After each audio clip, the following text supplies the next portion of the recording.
پچھلی آیتوں میں جہاد اور ہجرت کا ذکر تھا، اور جہاد ہو یا ہجرت، عام طور سے ان دونوں میں انسان کو کچھ سفر کرنا پڑتا ہے، اور اس سفر کے دوران آدمی کی جو مقیم ہونے کی حالت میں عادتیں ہوتی ہیں ان میں تغیر آ جاتا ہے۔ تو جب آدمی جہاد کے لیے نکلا ہو یا ہجرت کے لیے اس نے سفر اختیار کیا ہو، تو ساتھ ہی یہ بتانا منظور ہے کہ بعض لوگ یہ سمجھتے ہیں کہ کسی بڑے مقصد کی خاطر جو براہ راست عبادتیں ہیں ان میں کوئی اگر کمی آ جائے یا ان کو چھوڑ دیا جائے تو بڑے مقصد کی خاطر اس میں کوئی مذائقہ نہیں۔ لیکن اللہ تبارک و تعالی آگے آنے والی آیات میں یہ بیان فرما رہے ہیں کہ کتنی ہی سخت حالت ہو، جہاد کی ہو یا ہجرت کے سفر کی ہو، نماز کسی حالت میں بھی چھوڑنے کی چیز نہیں ہے، کیونکہ نماز ایک ایسی عبادت ہے جو براہ راست اللہ تبارک و تعالیٰ سے تعلق پیدا کرتی ہے۔ جہاد بھی بے شک ایک عبادت ہے، ہجرت کا سفر بھی بے شک ایک عبادت ہے، لیکن یہ بالواسطہ عبادتیں ہیں، اور نماز براہ راست اللہ تبارک و تعالیٰ سے تعلق قائم کرنے کا ایک اہم ذریعہ ہے، اس لیے اس کو کسی بھی حالت میں نظر انداز نہیں کیا گیا۔ شریعت نے کسی بھی حالت میں اس کی معافی نہیں دی۔ لہذا جو لوگ یہ سمجھتے ہیں کہ ہم کسی بڑے مقصد کی خاطر اپنے اوقات لگا رہے ہیں اور اس وجہ سے اگر نمازیں قضا ہو جائیں یا نمازوں میں کوتاہی ہو جائے تو گویا ایک بڑے مقصد کے تحت اس کو گوارا کر لینا چاہیے، لیکن یہاں سبق یہ دیا جا رہا ہے کہ ان بڑے مقاصد کے دوران بھی اللہ تبارک و تعالیٰ سے تعلق قائم رکھنے کا سب سے بڑا ذریعہ جو نماز ہے اس کو کسی بھی حالت میں نہیں چھوڑنا۔ البتہ اللہ تبارک و تعالیٰ نے ان حالات میں، سفر کی حالت میں، کیونکہ انسان کو عموماً مشقت کا سامنا ہوتا ہے، اس واسطے نماز کے اندر کچھ تخفیف فرما دی ہے، اس کو تھوڑا کر دیا ہے، 4 رکعتوں والی نماز 2 کر دی ہے، اور اگر جہاد کی حالت ہو، حالت جنگ ہو، تو اس میں جماعت کے اندر بھی بعض سہولتیں اللہ تبارک و تعالی نے عطا فرمائی ہیں۔ اگر ایک ہی امام کے پیچھے پورا لشکر نماز پڑھ رہا ہو تو اس صورت میں ایک طرف اس بات کا بھی خیال رکھنا ہوتا ہے کہ ہم دشمن کی سرزمین میں ہیں اور دشمن ہمارے سامنے موجود ہے، کسی بھی وقت وہ حملہ آور ہو سکتا ہے، لہذا کچھ لوگ ایسے ضرور ہونے چاہیے جن کا رخ دشمن کی طرف ہو اور دشمن کی کارروائیوں کو وہ اچھی طرح دیکھ رہے ہوں اور پہرا دے رہے ہوں، اور دوسری طرف نماز بھی ضروری ہے، تو اس کا بھی خاص طریقہ اللہ تبارک و تعالیٰ نے ان آیات میں بیان فرمایا ہے۔ یہ ہے ان آیات کا پس منظر جو میں آگے تلاوت کر رہا ہوں۔ وَإِذَا ضَرَبْتُمْ فِي الْأَرْضِ فَلَيْسَ عَلَيْكُمْ جُنَاحٌ أَن تَقْصُرُوا مِنَ الصَّلَاةِ إِنْ خِفْتُمْ أَن يَفْتِنَكُمُ الَّذِينَ كَفَرُوا إِنَّ الْكَافِرِينَ كَانُوا لَكُمْ عَدُوًّا مُبِينًا وَإِذَا كُنْتَ فِيهِمْ فَأَقَمْتَ لَهُمُ الصَّلَاةَ فَلْتَقُمْ طَائِفَةٌ مِّنْهُمْ مَعَكَ وَلْيَأْخُذُوا أَسْلِحَتَهُمْ فَإِذَا سَجَدُوا فَلْيَكُونُوا مِنْ وَرَائِكُمْ وَلْتَأْتِ طَائِفَةٌ أُخْرَى لَمْ يُصَلُّوا فَلْيُصَلُّوا مَعَكَ وَلْيَأْخُذُوا حِذْرَهُمْ وَأَسْلِحَتَهُمْ وَدَّ الَّذِينَ كَفَرُوا لَوْ تَغْفُلُونَ عَنْ أَسْلِحَتِكُمْ وَأَمْتِعَتِكُمْ فَيَمِيلُونَ عَلَيْكُمْ مَيْلَةً وَاحِدَةً وَلَا جُنَاحَ عَلَيْكُمْ إِن كَانَ بِكُمْ أَذًى مِّن مَّطَرٍ أَوْ كُنتُم مَّرْضَىٰ أَن تَضَعُوا أَسْلِحَتَكُمْ وَخُذُوا حِذْرَكُمْ إِنَّ اللَّهَ أَعَدَّ لِلْكَافِرِينَ عَذَابًا مُّهِينًا فَإِذَا قَضَيْتُمُ الصَّلَاةَ فَاذْكُرُوا اللَّهَ قِيَامًا وَقُعُودًا وَعَلَىٰ جُنُوبِكُمْ فإذا اطمأننتم فأقيموا الصلاة إن الصلاة كانت على المؤمنين كتابا موقوتا ولا تهنوا في ابتغاء القوم إن تكونوا تعلمون فإنهم يعلمون كما تعلمون وترجون من الله ما لا يرجون وكان الله عليما حكيما۔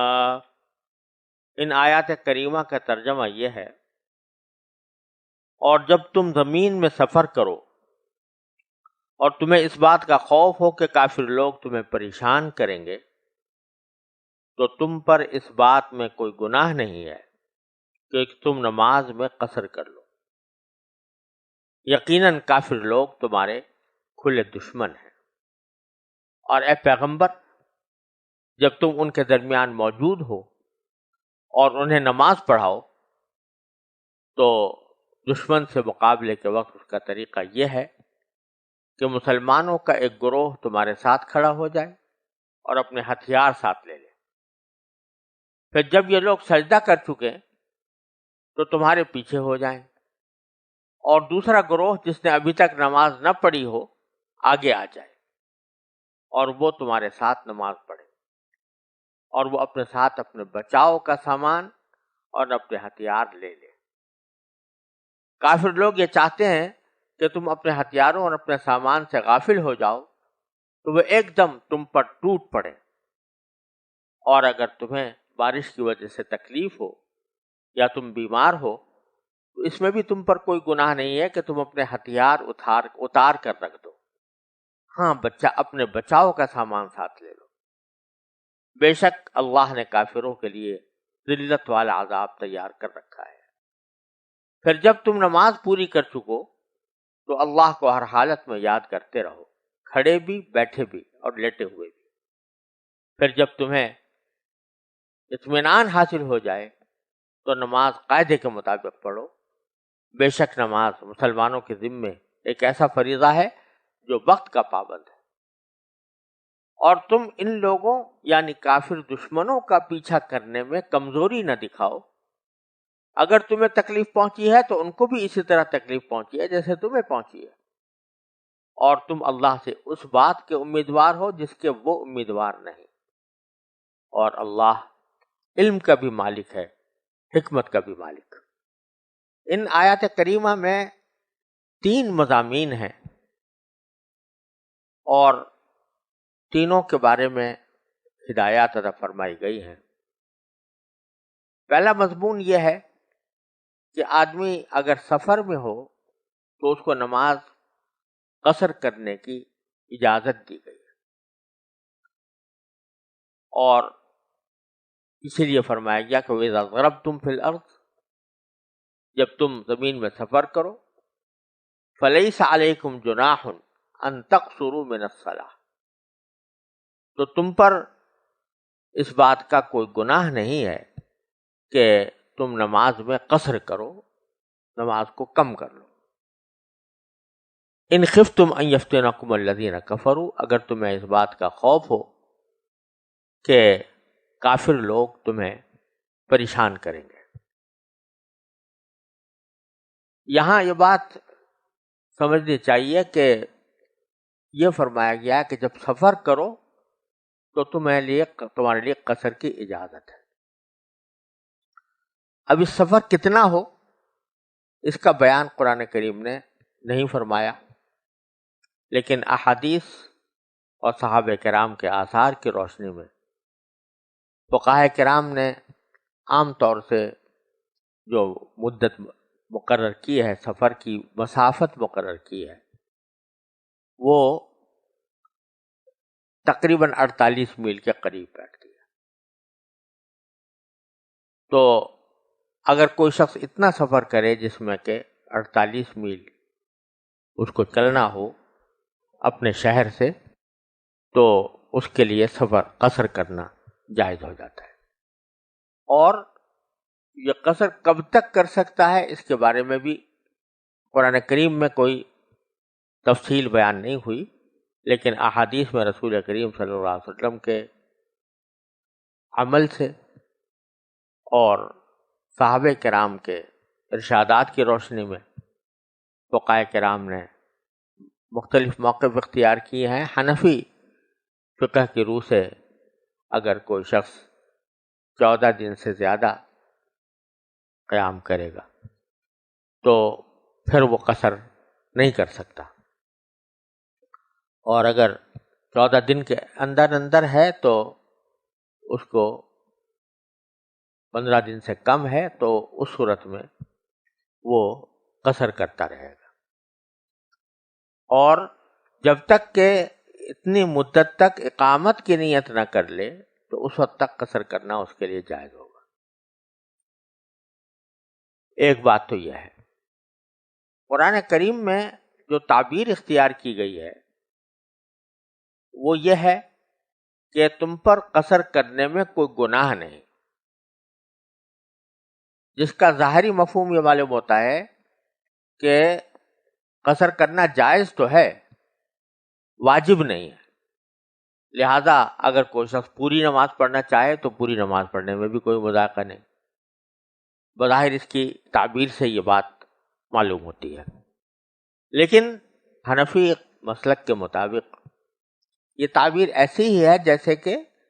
سعی کے بارے میں اللہ تبارک و تعالی نے جب ذکر فرمایا تو فرمایا ان الصفا والمروۃ من شعائر اللہ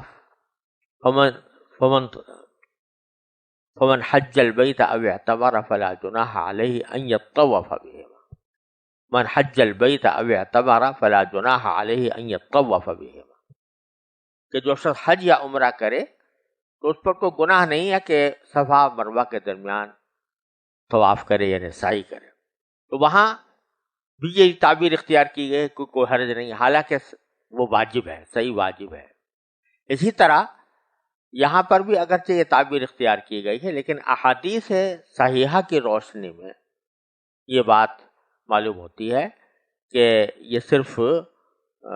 جائز ہی نہیں ہے بلکہ واجب ہے، یعنی سفر کے دوران 4 رکعتوں والی نماز اگر آدمی کوئی تنہا پڑھ رہا ہو یا امامت کر رہا ہو تو اس صورت میں اس کو 2 رکعتیں پڑھنی ہوں گی، 2 سے زیادہ پڑھنا، 4 رکعت پڑھنا جائز نہیں۔ اور وجہ اس کی یہ ہے کہ احادیث میں حضرت عائشہ صدیقہ رضی اللہ تعالیٰ عنہ سے متعدد روایات مروی ہیں جو اس بات پر دلالت کرتی ہیں۔ انہوں نے ایک روایت میں فرمایا کہ تمام غیر قصر علی نساء نبیکم صلی اللہ علیہ وسلم،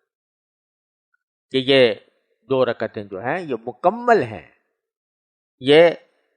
تخفیف کے طور پر قصر نہیں بلکہ یہی مکمل ہے۔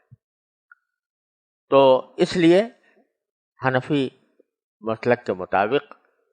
یہ واجب ہے کہ قصر واجب ہے، اور پورا کرنا سفر کی حالت میں جائز نہیں۔ دوسرے بات ائمہ کے ہاں پورا کرنا بھی جائز ہے، جیسے امام شافعی رحمۃ اللہ علیہ کے ہاں پورا کرنا بھی جائز ہے، اگر کوئی چاہے تو پورا کر لے اور چاہے تو 2 رکعتیں پڑھ لے۔ لیکن احادیث کی روشنی میں یہی بات زیادہ راجح معلوم ہوتی ہے کہ قصر کرنا واجب ہے۔ اب اس کو بعض حضرات نے اس طرح تعبیر کیا ہے کہ یہ قصر عزیمت ہے، رخصت نہیں ہے، اور بعض حضرات نے اس کو اس طرح تعبیر کیا ہے کہ ہے تو رخصت لیکن رخصت ایسی ہے جو قابل اسقاط نہیں ہے، یعنی اس رخصت کو چھوڑنا جائز نہیں۔ بہرحال اس کو جب اللہ تعالیٰ نے ایک رخصت دی ہے تو اس رخصت کے اوپر بھی انسان کو خوش دلی کے ساتھ عمل کرنا چاہیے۔ اور ایک حدیث میں اسی قصر کے بارے میں یہ فرمایا کہ صدقۃ تصدق اللہ بہا علیکم فاقبلوا صدقتہ، یہ اللہ تعالیٰ کی طرف سے ایک صدقہ ہے جو اللہ تعالیٰ نے عطا فرمایا ہے، تو اللہ تعالیٰ کے صدقے کو قبول کرو۔ اور اس میں انسان کو کبھی یہ الجھن نہیں ہونی چاہیے کہ میں رخصت پر عمل کر رہا ہوں، عزیمت پر عمل نہیں کر رہا ہوں، اور اس وجہ سے اس کے دل میں کوئی رکاوٹ پیدا ہو یا الجھن پیدا ہو، اس لیے کہ یہ رخصت اللہ تعالیٰ کی طرف سے دی گئی ہے۔ اور ایک حدیث کریم میں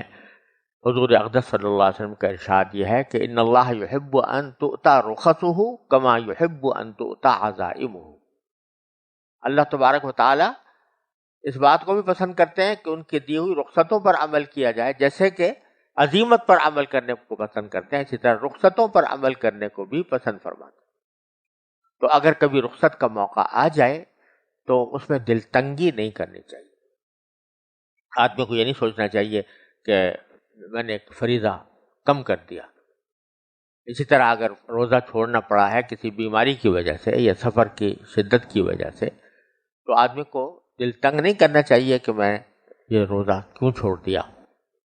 بلکہ کیونکہ در حقیقت دین نام ہے اتباع کا، جس وقت جو حکم ہو اس کو پورا کیا جائے، یہی دین ہے۔ انسان کا اپنا شوق، اپنا ارادہ، یہ کوئی حقیقت نہیں رکھتا اللہ تعالیٰ کے حکم کے آگے، لہذا انسان کو اس رخصت کو بھی اہتمام کے ساتھ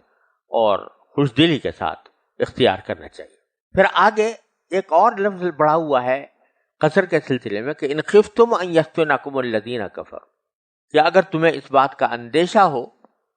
کہ کافر لوگ تمہیں پریشان کریں گے۔ اس جملے کی وجہ سے بعض لوگوں کے ذہن میں یہ شبہ پیدا ہو گیا کہ شاید قصر صرف اسی حالت میں جائز ہے نماز کا جب دشمنوں سے کوئی اندیشہ ہو، اور اگر امن کی حالت ہو تو پھر قصر جائز نہیں، کیونکہ ان خفتم ان یفتنکم الذین کفروا کے الفاظ قرآن کریم نے ارشاد فرمائے ہیں کہ اگر کافر لوگ تمہیں فتنے میں ڈالنے کا اندیشہ ہو کافروں کی طرف سے تو پھر قصر کرنا تمہارے لیے جائز ہے۔ لیکن یہ اس پر تمام امت کا تقریباً اجماع ہے کہ یہ شرط جو یہاں پر ذکر کی گئی ہے یہ بطور واقعہ ذکر کی گئی ہے، یعنی جس وقت یہ حکم آ رہا تھا تو اس وقت میں مسلمانوں پر کچھ خوف کی حالت تھی، تو اللہ تبارک و تعالی نے اس خوف کی حالت کا ذکر کیا ہے ایک واقعے کے طور پر کہ اگر تمہیں دشمنوں سے پریشانی کا اندیشہ ہے تو اللہ تعالی نے تمہارے لیے راستہ رکھا ہوا ہے سفر کے اندر کہ تم سفر کرو، اور سفر کرنے کے بعد اس میں قصر بھی کرو۔ تو یہ ایک واقعے کا بیان ہے، کوئی باقاعدہ قید اور شرط نہیں ہے قصر کے جواز کے لیے، اور اس کے اوپر بھی حدیثوں کے اندر اس کی وضاحت آئی ہے۔ بعض صحابہ کرام نے نبی کریم صلی اللہ علیہ وسلم سے پوچھا کہ یا رسول اللہ تعالیٰ تو فرماتے ہیں ان خفتم یفتنکم الذین کفروا، کہ قصر اسی وقت میں ہے جب کہ کافروں کی طرف سے پریشان کرنے کا اندیشہ ہو، تو آپ نے فرمایا کہ نہیں، یہ اللہ تعالیٰ نے ایک صدقہ دیا ہے تو اس صدقے کو قبول کرو۔ تو اس سے پتہ چلا کہ یہ کوئی شرط نہیں ہے، اور اس پر تقریباً اجماع ہے، اس پر تمام فقہاء کرام اس پر متفق ہیں کہ چاہے امن کی حالت ہو یا جنگ کی حالت ہو، دونوں صورتوں میں اگر سفر پایا جا رہا ہے تو اس کے ساتھ قصر بھی جائز ہے۔ آگے دوسرا مضمون جو بیان فرمایا گیا ہے وہ جنگ کی حالت میں نماز پڑھنے کا ہے۔ جنگ کی حالت میں یہ اس وقت کا ذکر ہے جب کہ جنگ شروع نہیں ہوئی ہے ابھی، لیکن دشمن سامنے موجود ہے اور اندیشہ ہے کہ کسی وقت بھی اس کی طرف سے حملہ ہو سکتا ہے۔ اگر جنگ شروع ہو گئی ہو تو اس کے احکام پیچھے سورہ بقرہ میں گزر چکے ہیں، اور یہ بات ہے اس وقت کی جب کہ جنگ شروع نہیں ہوئی لیکن دشمن اور مسلمان آمنے سامنے موجود ہیں، کسی وقت بھی دشمن حملہ آور ہو سکتا ہے۔ ایسی حالت میں ضرورت اس بات کی ہوتی ہے کہ اس بات کے لیے آدمی تیار رہے کہ اگر اچانک حملہ ہو تو ایسا نہ ہو کہ آدمی اس کا مقابلہ نہ کر سکے۔ اور ایک روایت میں بھی ایسا آیا ہے کہ ایک مرتبہ مسلمان نماز پڑھنے میں مشغول تھے، تو کافروں نے جب دیکھا کہ یہ نمازوں میں مشغول ہیں تو انہوں نے کہا کہ پیچھے سے حملہ کر دیں۔ تو انہوں نے پیچھے سے حملہ کرنے کا ارادہ کیا تو ایسی صورتحال پیش آ سکتی ہے کہ اچانک حملہ ہو جائے. تو آگے آیات میں اللہ تبارک و تعالیٰ نے یہ فرمایا کہ اگر ایسی صورت میں ایک ہی امام کے پیچھے نماز پڑھنا سب لوگ ضروری سمجھتے ہوں تو پھر ایک خاص طریقہ بتایا گیا جس کو صلاۃ الخوف کہا جاتا ہے. یہ جو میں نے کہا کہ اگر ایک ہی امام کے پیچھے نماز پڑھنا ضروری سمجھتے ہوں، یہ اس لیے کہا کہ اگر سب لوگ اس پر متفق ہوں کبھی لشکر کو دو حصوں میں تقسیم کر لیا جائے، ایک لشکر پہلے کچھ ایک امام کے ساتھ نماز پڑھ لے اور دوسرا لشکر پہرا دیتا رہے، اور وہ پہرا دینے والا لشکر پھر بعد میں کسی دوسرے امام کے پیچھے نماز پڑھ لے، تو اس صورت میں صلاۃ الخوف کی ضرورت نہیں ہے. اس صورت میں دونوں فریق اپنی پوری نمازیں پڑھ سکتے ہیں. لیکن جب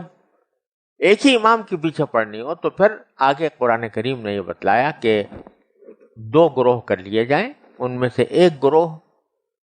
آپ کے ساتھ نماز پڑھے یا نبی کریم صلی اللہ علیہ وسلم کے ساتھ ایک رکعت ادا کرے،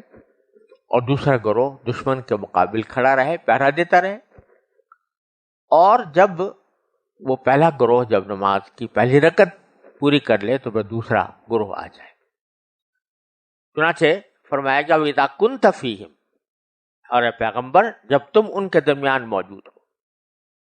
اور اس جملے کی وجہ سے بعض حضرات نے یہ بھی کہا ہے کہ یہ نماز خوف کا طریقہ نبی کریم صلی اللہ علیہ وسلم کے ساتھ خاص تھا، کیونکہ سارے صحابہ کرام یہی چاہتے تھے کہ آپ ہی کے پیچھے نماز پڑھیں، اور بعد میں یہ طریقہ نہیں ہے. لیکن جمہور کا قول یہی ہے کہ یہ آج بھی مشروع ہے، جبکہ اس وقت جبکہ سب لوگ مل کر کسی ایک ہی امام کے پیچھے نماز پڑھنا چاہتے ہو. وَإِذَا كُنْتَ فِيهِمْ فَأَقَمْتَ لَهُمُ الصَّلَاةَ، جب تم ان کے درمیان موجود ہو انہیں نماز پڑھاؤ. فَلْتَقُمْ طَائِفَةٌ مِّنْهُمْ مَعَكَ، تو مسلمانوں کا ایک گروہ تمہارے ساتھ کھڑا ہو جائے. وَلْيَأْخُذُوا أَسْلِحَتَهُمْ، اور اپنے ہتھیار ساتھ لے لیں، یعنی نماز کے دوران بھی ہتھیار اپنے ساتھ رکھے، جیسے تلوار ہے یا بندوق ہے، اس کو لٹکا کے اگر پڑھ سکتا ہے نماز تو لٹکا کے پڑھے، تاکہ اچانک اگر کوئی صورتحال پیش آ جائے تو وہ ہتھیار اس کے پاس موجود ہو. فَإِذَا سَجَدُوا، جب یہ پہلا طائفہ یعنی پہلا گروہ سجدے میں چلا جائے، فَلْيَكُونُوا مِنْ وَرَائِكُمْ، تو پھر یہ تم سے پیچھے ہو جائے، یہ گروہ کے لوگ پیچھے ہو جائیں. وَلْتَأْتِ طَائِفَةٌ أُخْرَىٰ لَمْ يُصَلُّوا فَلْيُصَلُّوا مَعَكَ، اور پھر دوسرا طائفہ یعنی دوسرا گروہ آ جائے جنہوں نے ابھی نماز نہیں پڑھی تھی، یعنی کوئی رکعت میں شامل نہیں تھے، وہ اب آپ کے ساتھ نماز پڑھیں، یہ دوسری رکعت وہ پڑھیں آپ کے ساتھ. اب ان آیات کریمہ میں اللہ تبارک و تعالیٰ نے نماز کے شروع کا طریقہ تو بتایا ہے کہ ایک طائفہ یا ایک گروہ حضور اقدس صلی اللہ علیہ وسلم کے ساتھ نماز میں شامل ہو اور دوسرا پہرا دیتا رہے. جب یہ طائفہ اپنی رکعت پوری کر لے تو پھر دوسرا طائفہ یا دوسرا گروہ آئے اور پھر وہ حضور کے ساتھ ایک رکعت پڑھ لے. اس کے بعد آئیے یہ جو گروہ ہیں اپنی دوسری رکعت کا کیا کریں گے، اس کا ذکر قرآن کریم نے یہاں نہیں کیا. احادیث میں اس کی تفصیل آئی ہے اور اس میں دو طریقے خاص طور پر مذکور ہیں. ایک طریقہ یہ ہے کہ پہلا گروہ جس نے ایک رکعت رسول کریم صلی اللہ علیہ وسلم کے ساتھ ادا کی تھی، وہ ایک سجدہ کرنے کے بعد اپنے محاذ پر چلا جائے اور دوسرے طائفے کو بھیج دے. جب دوسرا طائفہ آ کر اپنی رکعت پوری کر لے تو وہ اپنے محاذ پر چلا جائے اور پہلا طائفہ آ کر ایک رکعت بطور لاحق پوری کر لے. اور جب یہ اپنی دو رکعتیں پوری کر چکے تو پھر یہ محاذ پر چلا جائے اور دوسرے گروہ کو واپس بھیج دے اور وہ دوسرا گروہ آ کر بطور مسبوق اپنی نماز ایک رکعت پوری کر لے. یہ ایک طریقہ ہے اور یہ جائز ہے، اور حنفیہ کے نزدیک یہ طریقہ افضل ہے. دوسرا طریقہ یہ ہے کہ وہ پہلا طائفہ جس نے ایک رکعت نماز پڑھی اپنے امام کے ساتھ، تو وہ ایک رکعت پڑھنے کے بعد اسی وقت اپنی ایک دوسری رکعت پوری کر لے، امام انتظار کرتا رہے، وہ اپنی رکعت پوری کر کے پھر محاذ پر جائے اور دوسرے طائفے کو بھیج دے۔ تو یہ پہلا طائفہ جو ہے یہ اکٹھا 2 رکعتوں سے فارغ ہو کر چلا جائے، اور دوسرا طائفہ جب آئے گا تو امام اس کو ایک رکعت پڑھائے گا، تو یہ ایک رکعت پڑھنے کے بعد جب امام سلام پھیر دے گا تو یہ دوسرا طائفہ بھی اسی وقت اپنی دوسری رکعت پوری کر لے گا۔ یہ دونوں طریقے ممکن ہیں اور دونوں طریقے جائز ہیں۔ اور آگے اللہ تبارک و تعالیٰ نے فرمایا کہ وَلْيَأْخُذُوا حِذْرَهُمْ وَأَسْلِحَتَهُمْ، کہ وہ لوگ جب آئیں تو اپنے بچاؤ کا سامان اور اپنے ہتھیار ساتھ لے لیں۔ اور وجہ آگے بیان فرمائی وَدَّ الَّذِينَ كَفَرُوا، کافر لوگ یہ چاہتے ہیں کہ لَوْ تَغْفُلُونَ عَنْ أَسْلِحَتِكُمْ وَأَمْتِعَتِكُمْ، کہ تم اپنے ہتھیاروں اور اپنے سامان سے غافل ہو جاؤ، فَيَمِيلُونَ عَلَيْكُمْ مَيْلَةً وَاحِدَةً، تو وہ ایک دم تم پر ٹوٹ پڑے۔ وَلَا جُنَاحَ عَلَيْكُمْ إِنْ كَانَ بِكُمْ أَذًى مِّن مَطَرٍ أَوْ كُنْتُمْ مَرْضَىٰ، البتہ ساتھ ہی یہ فرما دیا کہ جو کہا گیا ہے کہ اپنے بچاؤ کا سامان اور ہتھیار دونوں ساتھ رکھیں، تو اگر کسی وجہ سے ہتھیاروں کو ساتھ رکھنا مشکل ہو کہ بارش ہو رہی ہے، ان کان بکم عزم، کوئی تکلیف ہو بارش کی، او کنتم مرضی، یا تم بیمار ہو اور ہتھیاروں کو اٹھانا تمہارے لیے بیماری کی حالت میں مشکل ہو، تو اس میں بھی کوئی حرج نہیں ہے کہ ان تضعوا اسلحتکم، کہ اپنے ہتھیار اتار کر رکھ دو۔ وخذوا حذرکم، لیکن اس حالت میں بھی اپنے بچاؤ کا سامان ساتھ لے لو۔ بچاؤ کے سامان سے مراد وہ چیزیں ہیں، وہ آلات ہیں جن سے کسی دشمن کے حملے سے اپنے آپ کو بچایا جاتا ہے۔ جیسے پہلے زمانے میں تلوار اور نیزے کے سے بچنے کے لیے ڈھال ہوا کرتی تھی یا زرہ پہنی جاتی تھی،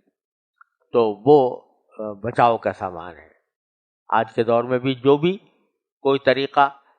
دشمن کے حملے سے اپنے آپ کو بچانے کا ہوتا ہے وہ حذر میں داخل ہے۔ اور پھر فرمایا کہ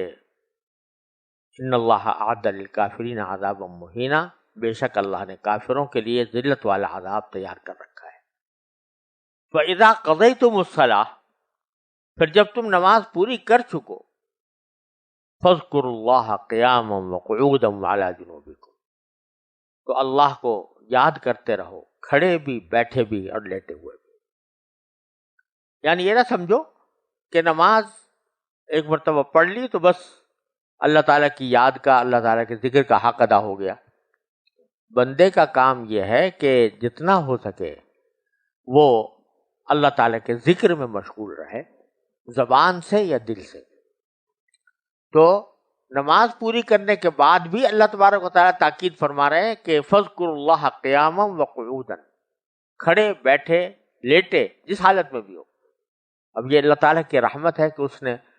ہمیں سارے بندوں کو یہ اجازت دے دی ہے کہ اپنا ذکر کسی حالت میں بھی کروا سکتے ہیں۔ صرف ضروری نہیں کہ ذکر کے لیے آدمی بیٹھ کر ہی ذکر کرے، بلکہ کھڑے ہوئے بھی کر سکتا ہے، چلتے ہوئے بھی کر سکتا ہے، یہاں تک کہ بستر پر لیٹے ہوئے بھی کر سکتا ہے۔ اور اس کے لیے محض ذکر کے لیے وضو بھی ضروری نہیں۔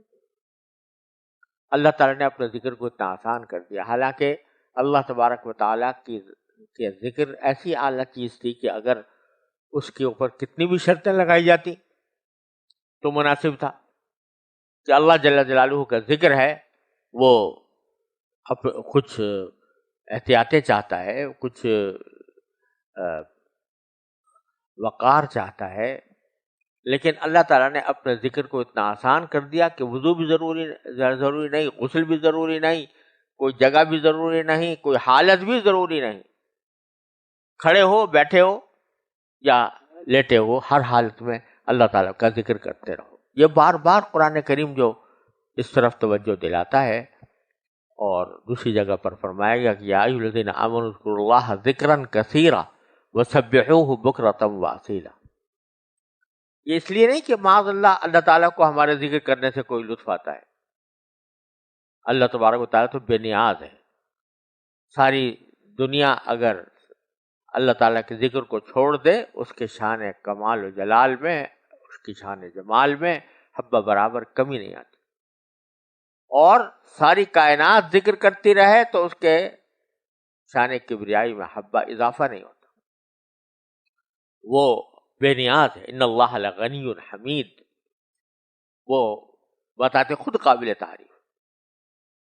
ہمارے ذکر کرنے سے اس کو کوئی فائدہ نہیں پہنچتا، لیکن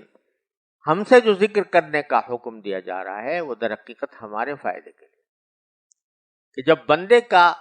دل اللہ تعالیٰ کی یاد سے، اس کے ذکر سے معمور ہو جاتا ہے، یہاں تک کہ وہ چلتے پھرتے بھی اللہ تعالیٰ کا ذکر کرتا ہے، لیٹتے ہوئے بھی کرتا ہے، تو اس کو اللہ تبارک و تعالیٰ اپنا قرب عطا فرماتا ہے.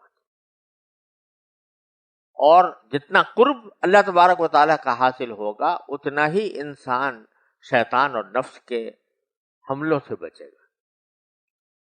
تو وہاں تو جو پیچھے جب جنگ کر رہے ہیں تو جنگ کے اندر تو ذکر ہے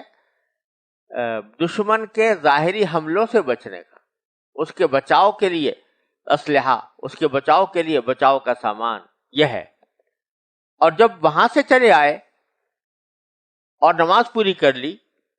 تو اب دشمن سب سے بڑا تمہارا شیطان ہے اور خود تمہارا نفس ہے. اس نفس اور شیطان کے حملوں سے بچاؤ کے لیے اپنے آپ کو اس طرح لیس کرو کہ ذکر اللہ کی پابندی کرو، کھڑے بھی، بیٹھے بھی اور لیٹے بھی. اور پھر آگے فرمایا فَإِذَا اطْمَأْنَنْتُمْ، جب اطمینان کا وقت آ جائے، یعنی امن کی حالت ہو جائے، دشمن کا خطرہ دور ہو جائے، صلاۃ الخوف کی ضرورت نہ رہے، فَأَقِيمُوا الصَّلَاةَ، تو نماز قاعدے کے مطابق ادا کرو،